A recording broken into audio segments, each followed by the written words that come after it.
Okay.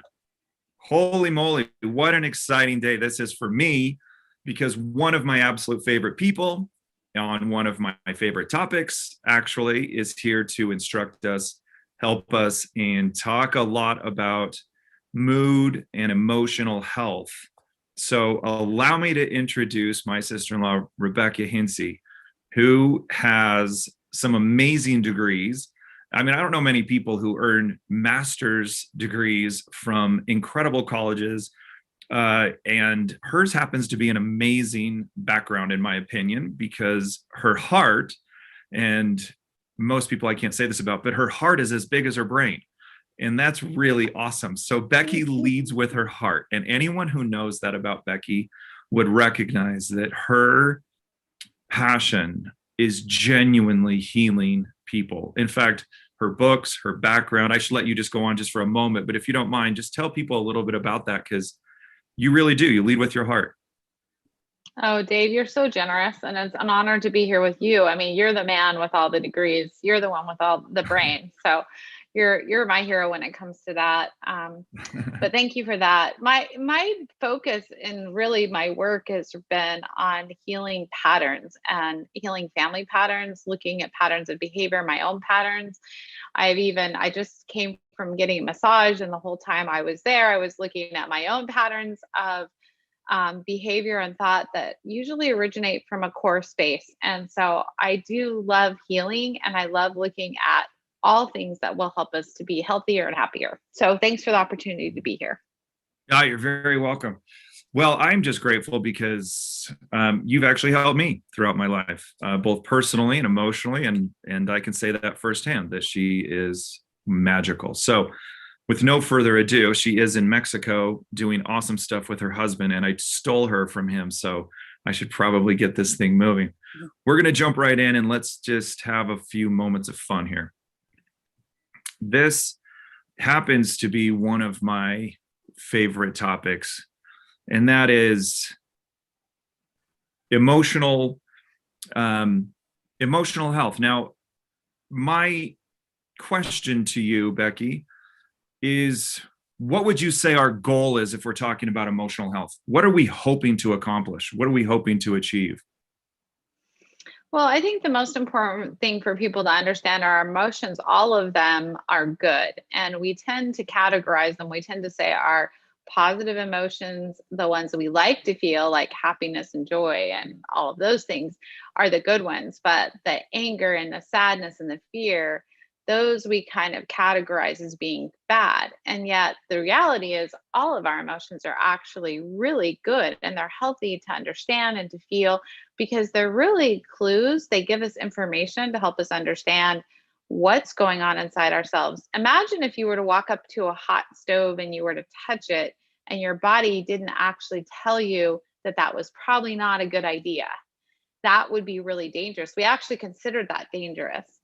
But the reason why we have pain or when we touch that hot stove, it's to let us know something's wrong. And our negative emotions or emotions we don't want to feel, those emotions are important to learn to listen to. So when we're talking about emotional health and what makes emotional health important, or why do we even look at having emotional balance, we're really looking at getting familiar with our emotions, knowing them, learning to work with them, to manage them, to become what we call emotionally intelligent, to have the ability to be self-aware, to be able to manage our own emotions, to be socially aware too of other people's emotions, and know how to manage ourselves in social relationships.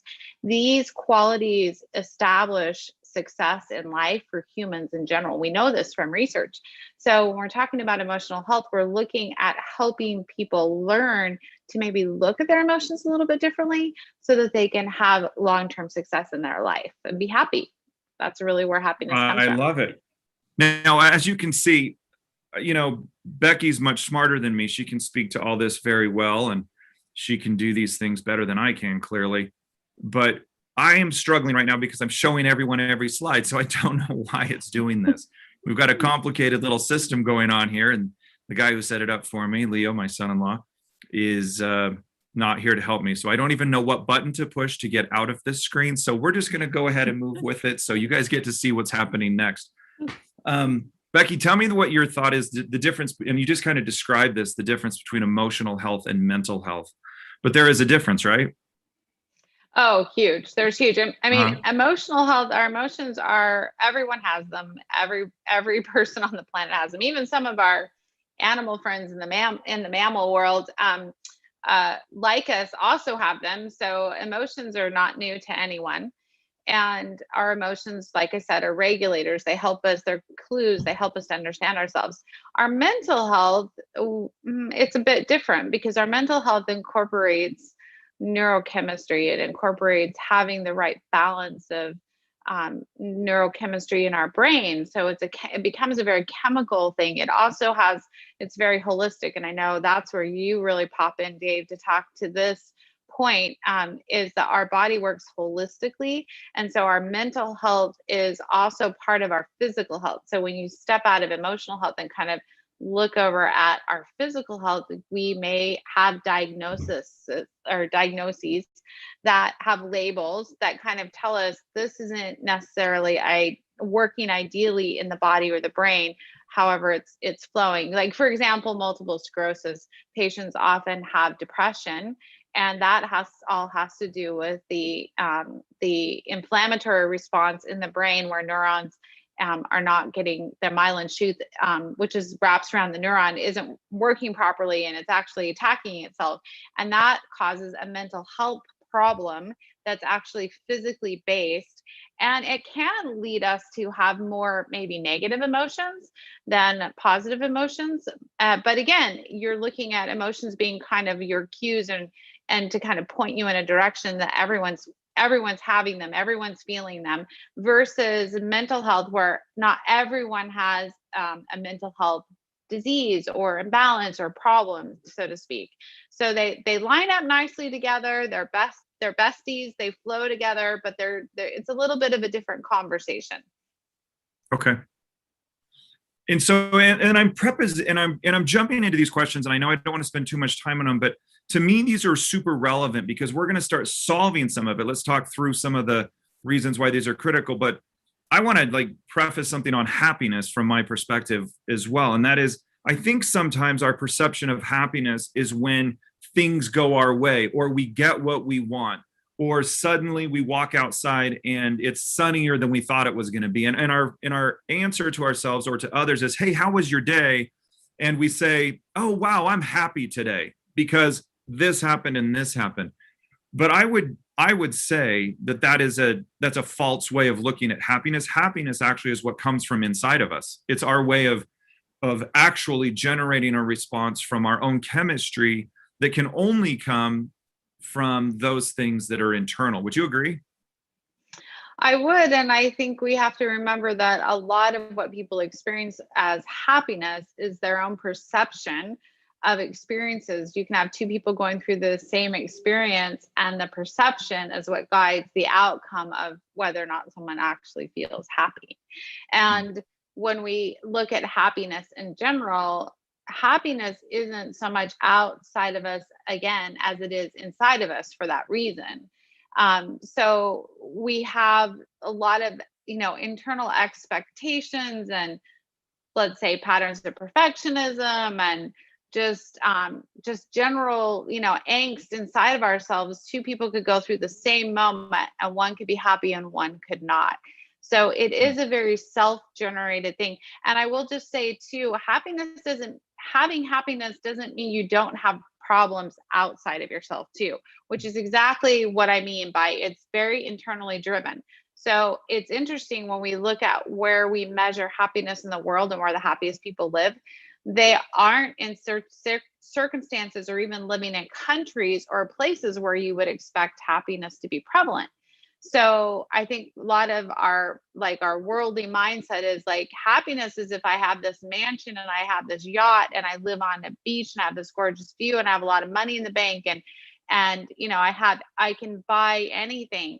And yet in a lot of cases, those people are the least happy. And we even see pockets of people living in poverty in India and Philippines who statistically show a high level of happiness. Another country that populates as being a very happy country is Denmark, which a lot of people associate happiness with sunshine, but Denmark isn't a country that has a lot of sunshine. And so, and it's also a little bit chillier. It's not necessarily equated with living on the ocean or being on vacation. So it's a bit of a mystery for people, that people kind of have a bit of an illusion, I think, about what they think happiness actually really is, and forget that happiness does come from within, and it's something you develop on the inside that flows to the outside. I love that. Okay, let's start solving some things. Let's start giving people some of your brain and your keys. So this is Rebecca Hintze's mastery list. If we want to have emotional health, we need to have happy nutrition, happy relationships, and happy lifestyle. Am I missing anything? Well, I like to keep it simple because that is something, when your mood isn't good, you want to have like, okay, I just want 3 simple answers. So here you go. Here's 3 simple answers to help regulate your mood. Love that. Okay, well, let's talk a little bit about nutrition. So our gut health enables our nutrition. This is one of my favorite topics, because I feel that there's just so much that we could dive into, so much we can talk about. And I know it's incredibly important to you. And one of the things that I love is that you and I both have worked with a company called doTERRA that we really like their products. I think that they have excellent sourced products, excellent supplements. They've made it so that we can trust that these products are going to be very beneficial and helpful for us. And and you were actually one of the people that helped me learn about them. So I'm super grateful to you for that. I'm going to jump here, and I at any point jump in, because I'm just going to move just for a second. Hey, Dave, if you want to just one really quick thing on doTERRA products. When I was living overseas, I think in 2014, I was living in London, and I conducted research on doTERRA's Lifelong Vitality Pack, which is a saturated nutrition pack. You see it there on your screen. For those of you who are watching, it's the 3 different bottles that you see there. And that combination of saturated nutrition did help to treat patients with depression and anxiety. And we saw an outcome in every category within a week of improvement, because of the things I think you're about to say. So I just want to underscore that nutrition plays a huge role in helping us to be happy. And I've seen it firsthand on the research side. Love that. I totally agree. And there's a lot of comments that I get, or at least from people, or a lot of questions. And there's actually a lot of folks who say, well, I don't need supplements because I eat pretty healthy. And I think you and I would both be in the wagon where unless you're magically gifted at finding all the best foods from around the world that contain the right amount of chromium and cadmium and zinc, which you just talked about, and everything else balanced from farms that haven't been stripped of nutritional cofactors, like, it's kind of tough. So I would say that supplements are essential, especially in a lot of modernized society.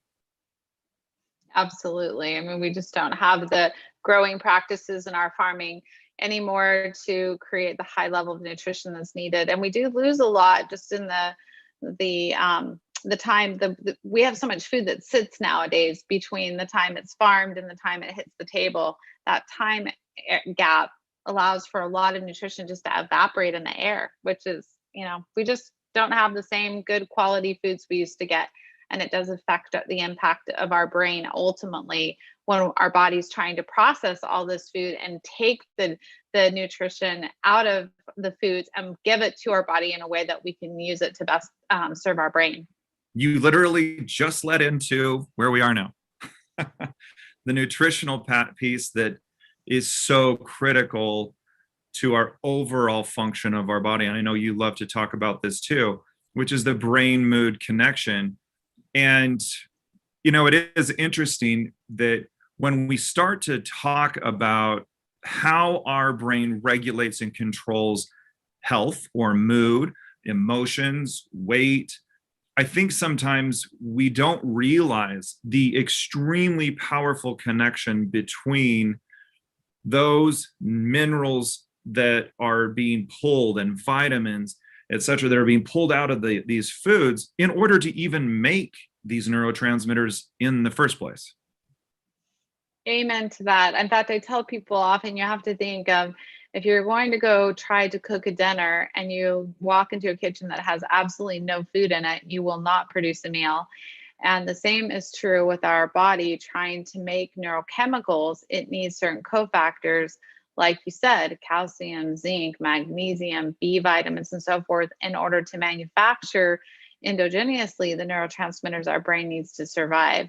And so we have to have them. I can't cook a dinner without food in the kitchen, and I can't make neurochemicals in my body without these same nutritional cofactors to help my body to feel good and to manage my mood. Mm-hmm. So in looking at some of the research and some of the areas of, I guess, the background of neurotransmitter production, we have some kind of the big three, which are critical elements. We have our amino acids, we have our minerals, and our B vitamins. I love the chemistry piece of this. I love how this all kind of comes together. I don't want to nerd out on everyone. I'll do that in a minute, actually. We have a section that I'll nerd out for just one moment, if that's okay with you guys. But it is so interesting to me that people feel as though if you're broken or you don't feel right, that the best or easiest solution is to seek for someone else to change you. Or if you don't feel emotionally well, or if you're not happy, that let me find someone else to maybe help me solve that. And I agree in terms from a therapy standpoint and from talking out problems, of course. But I think sometimes what people are looking for is this quick solution. Like, where's that pill on the internet? Where's that thing that's going to genuinely change my emotional state? And the reality is it's coming down to these things. And I think we should just spend a moment and just talk about them, just to at least give people a background on where they're coming from. And this is something that I know you've spoken of a lot. And so let's jump in. Let's talk a little bit about amino acids and why they're important. In fact, actually, do you want to talk through the amino acids and then move me to minerals? And because I know this is something that you love. Yeah, so think of amino acids, for those of you who remember high school biology, they're proteins. So amino acids are proteins. And some key proteins that we need for our brain to function well are tryptophan, tyrosine, and glutamate. And we do get these in protein sources. You can get them in different protein drinks. But here are some food groups that you see where you actually pick them up. I think it's really interesting. And for those of you who can see the slides, I would look through this list and see, do you find yourself craving a certain food on this list? Because when you do, then you might realize, oh, my body is actually speaking to me. Remember, we're trying to learn to pay attention. We're trying to get mindful of our emotions and actually feel what our body is feeling and needing so that we can respond adequately to it. When we don't do that, by the way, we often self-medicate with substances that don't work, and that can lead us down the addiction path. So paying attention to these amino acids is important. And in fact, there's some really good research showing that these different amino acids are so important to our brain that actually when we substitute them with through any kind of over the counter, just kind of supplementation that you would pick up from your health food store, that people actually do improve mood. So for example, tryptophan, which could also be found at a health food store under the label of 5-HTP, that amino acid is very successful at treating patients with depression. You also see L-tyrosine being very helpful for people who may need to increase their dopamine production. And also for people, think if you're a person who hyper focuses and you have a hard time changing directions in your life, L-tyrosine could actually maybe be a protein that would be really helpful. And so you can look at the food groups there and softly introduce them into your diet if you don't have any food allergies and they work for you. Any of these could be really helpful. And then glutamate is another very important neurochemical, and it works in sync with some of these others. And so when you add glutamate can be very supportive at helping with again, depression and helping with mood regulation or focus, and definitely with focus. And so we can see this cross. I mean, when we start to get into the science of it all, it is kind of fun to realize that there is a process, a technique that many psychiatrists are using nowadays called amino acid brain therapy, where those who struggle with taking certain medications can come back and use isolated amino acid support to help the brain to produce certain neurochemicals. So something you would want to work with your doctor on, but it's very fascinating to me to take a look at these food lists and to see what else we need. I will just say chocolate shows up here on this slide. Dave, I know you're going to talk about minerals, but chocolate is also a big dopamine producer. I know, isn't that wonderful? Yeah. and so I always paid have said attention. chocolate's magic. They should, it should be included in all versions of a healthy and spiritual diet. Pineapple is another one that could show up on the list. And it's funny because I'll just be vulnerable myself, but to say I started paying attention to the foods I want. And I noticed, oh gosh, I might have a little bit of a need for some more serotonin and dopamine based off my food choices. So it is fun to take a look at it and to pay attention to what you're eating, and maybe learn that your body's asking you to eat more of certain things for a reason. And again, we just want to learn to pay attention. I love that. Becky, if you don't mind, would you mind sharing with everyone some of the results of your study with respect to some of the minerals with zinc? I remember you had some spectacular results that were pretty interesting. Yeah, I mean, we used doTERRA's Lifelong Vitality Pack because it does contain some key ingredients that we need for mood. So one of them is our omega fatty acids that come in their XC omega product. So one of those bottles, if you look in the top left side, it's on the top left for me, of the 3 bottles. When you order that pack from doTERRA, you get all 3 bottles. And one of the bottles is the XC omega, and that provides omega fatty acids, which helps to strengthen the myelin sheath around the neurons in the brain. And it's so important for joints and so many other issues that we deal with in our body, not just the brain. But omega fatty acids, the right omegas, are so critical for our health.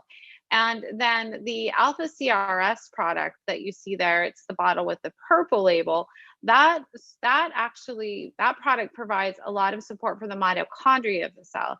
So we see a lot of gosh, I'm trying to think of I'm losing the word, but like resveratrol, I'm thinking of polyphenols, but not polyphenols. Dave, what's the word?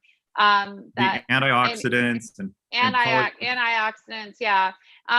Anyhow, those are very supportive of the mitochondria of the cell that we see in the alpha CRS.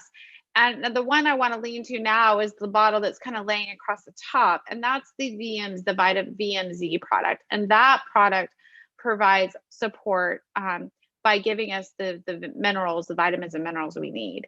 And zinc is included in that. And what we see with a lot of teenagers who lack zinc is we can see mood issues there coming up. And I'm really sensitive to the teenage crowd, because if you think about it, our teenagers eat worse than any other age group. Probably their bodies, that they can survive pizza and chocolate and crap all day long, and the rest of us get older and we realize we can't do that anymore. But when you're young, you can do it, and they do it, and they don't get a lot of sleep, and they're dealing with all their hormone changes, and they have a lot of peer pressure from their friends, and the dynamics make it such that teenagers can be very vulnerable to self-medicating any kind of mood-related issues. And so I love to see our teenagers get the right amount of vitamins and minerals they need. And as it turns out, zinc is one of those critical nutrients that is important for treating symptoms of depression. We have to have it to be able to have our brain work right.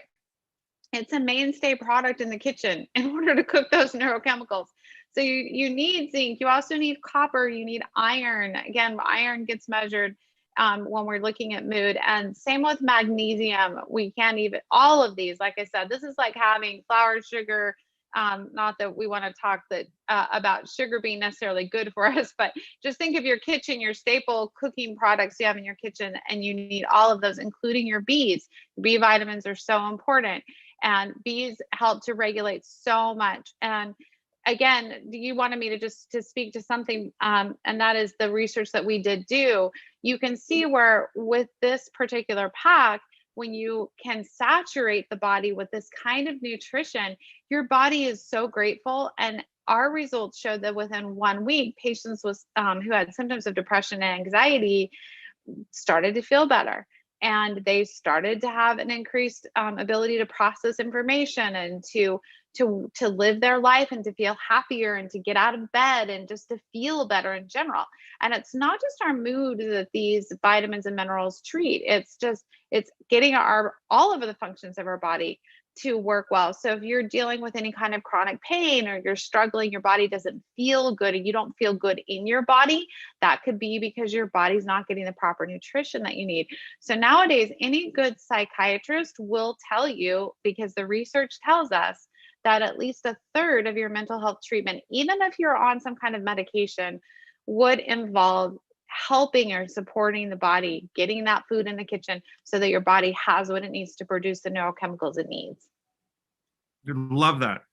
And that actually kind of leads us to this next part. And you just actually already talked about omega, so we'll go through that a little quickly. But I love this. In order to even produce our neurotransmitters, we have to have the ingredients, the correct nutritional cofactors. Otherwise, we can't even make them in the first place. And I think that that's really genuinely one of the biggest problems when we look at some of the emotional health and mental health issues around the world, but specifically in modernized society. Like, if we speak to the United States, for instance, I think that we've become a culture of looking to somebody to solve my problem. In other words, I'm going to go find a doctor. Please prescribe me a medication. Please help me overcome how I feel. And I expect the medication to fix me, but I really don't want to change these other things because it's just, I like who I am there. And I love how you so correctly go through all this, that in the end, if we're not producing or giving our body the right little tiny things, the zincs, the magnesiums, the correct volume of nutritional cofactors, we can't even make the neurotransmitters sufficient for us to feel healthy.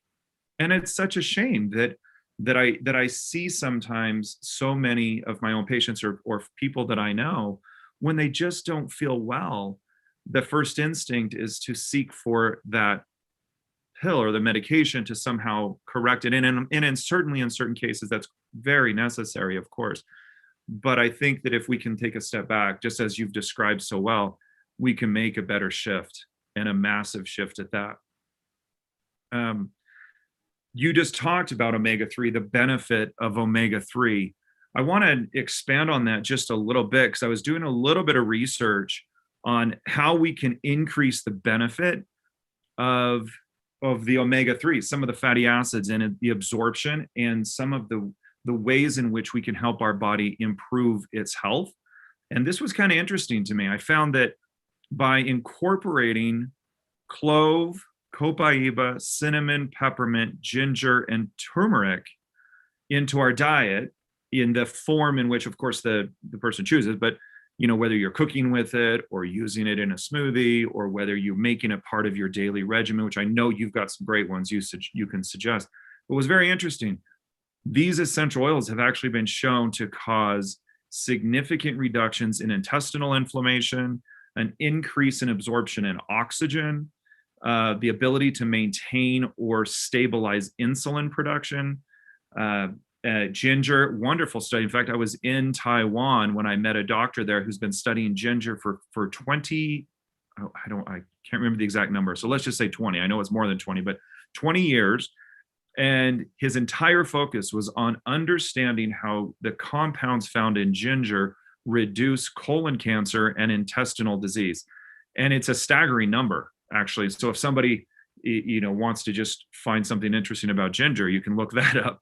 His research is published, and it's pretty interesting. But I just think that this, to me, is just another example of a little tool in someone's tool belt.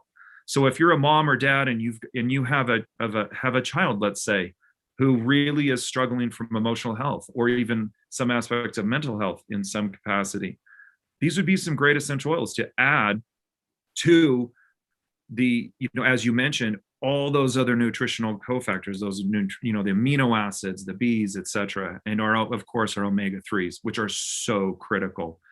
And of course, my favorite of all of this is chocolate. That definitely needs to be a tool in our tool belt. So just saying. And can I just say too, there's a lot of research that shows that depression is that there a lot of, let me just say it this way, a lot of patients with depression are showing to have high amounts of inflammatory cytokines in the body. And I know you could probably explain how and why that is, because you're so smart when it comes to this, and then particularly gut function. But these essential oils are very effective at working at a cellular level to deal with the influence, that the negative influence we may have had from destructive, I guess, bacteria and viruses that the body gets, hammered with.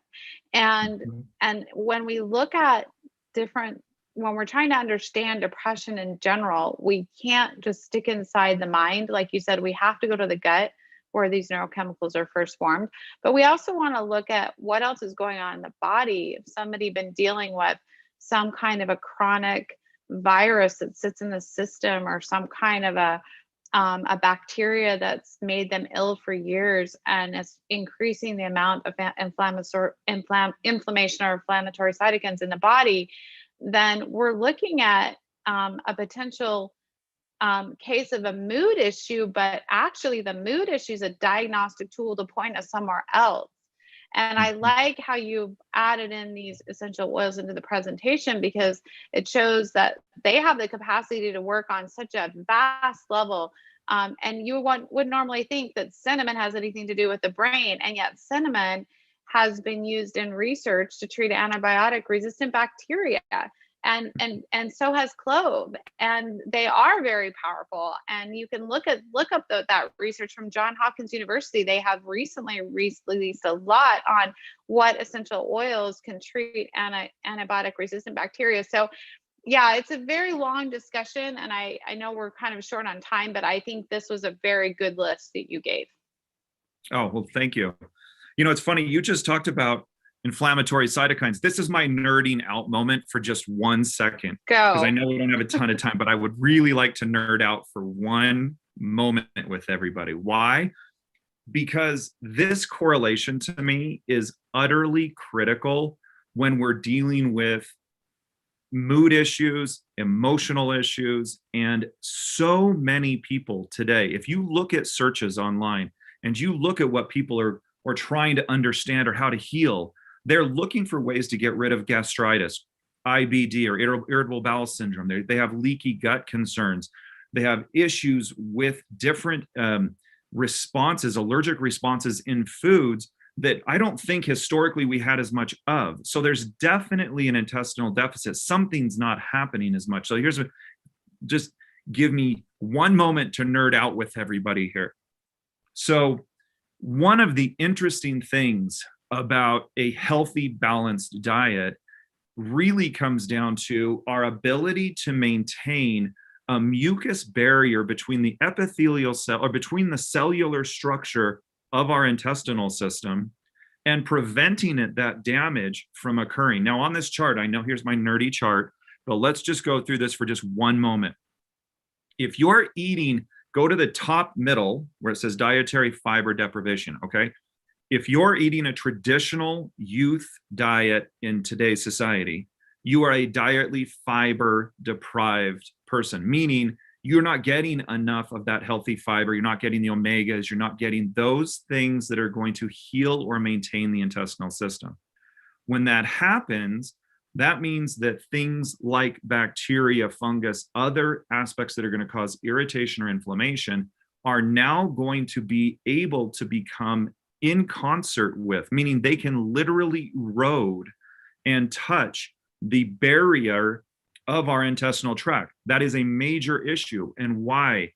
Because when that starts to occur, yes, of course, you get stomach inflammation. You get that bowel disorder, you get gastritis, you get problems like that, clearly. But again, those are terms for a greater problem, which is we now have malabsorption, which is a big issue.